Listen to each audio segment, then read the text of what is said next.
8 வயசு குழந்தை, 80 வயசு பாட்டி, இதெல்லாம் என்னன்னே எங்களுக்கு புரியல. உலக அதிசயத்தில் ஒன்றா இருக்குது தமிழ்நாட்டில் நடக்கிறதெல்லாம். 8 வயசு குழந்தைகிட்ட என்னங்க நீங்கள் பார்க்குறீங்க? 80 வயசு பாட்டி கிட்ட உங்களுக்கு அப்படி என்ன அந்த ஒரு காம உணர்ச்சி வருதுன்னு புரியல. அப்போது அவன் எந்த அளவுக்கு அந்த போதைக்கு அடிமையாகி தன் மனம், தன் மூளை, தன் உடம்பு எல்லாமே வன்மத்திலையும் வக்கரம், வன்மம் குடல் அதை விட மோசமான பில்த்தி வக்கரத்தன்மை உள்ளவனா மாறுறான் பாருங்க. புரியுதா? இப்போ ஒரு வயசு பொண்ணு இருக்கு, ஒரு 20-25 வயசு பொண்ணுப்பா, அந்த பொண்ணு ஒரு அழகுல மயங்கிட்டான், தன்னை மீறினா கூட அதுவே தவறு, ஏத்துக்கவே முடியாது. பருவ கோளாறு பரவாயில்ல அப்படின்னு ஒரு குட்டி ஒரு 1% இல்லை 2% வரைக்கும் அது என்னன்னு யோசிக்கிற அளவுக்கு ஒரு பாயிண்டா பார்க்கலாம்.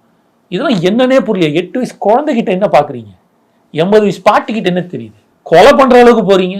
அப்போ இந்த போதை கலாச்சாரம் எந்த அளவுக்கு இந்த தமிழ்நாட்டில் இருக்கிற இளைஞர்களை ஒரு மோசமான, தனக்கே தெரியாத அளவுக்கு அவ்வளோ ஒரு வக்கரத்தன்மை உள்ள அளவுக்கு கொண்டு போய் வன்மத்தை தாண்டி அடுத்த வக்கரத்துன்னு சொல்லுவாங்க இல்லையா, வக்கரத்தை கொண்டு போய் நிறுத்துதுன்றதான் இதை காட்டுது. அப்போ நீங்க என்ன ஸ்டெப் எடுக்கிறீங்க? உங்க அதுதானே முதலமைச்சர் ஆக்கியிருக்காங்க. நீங்க அப்படி தானே சொல்லிட்டு வந்தீங்க.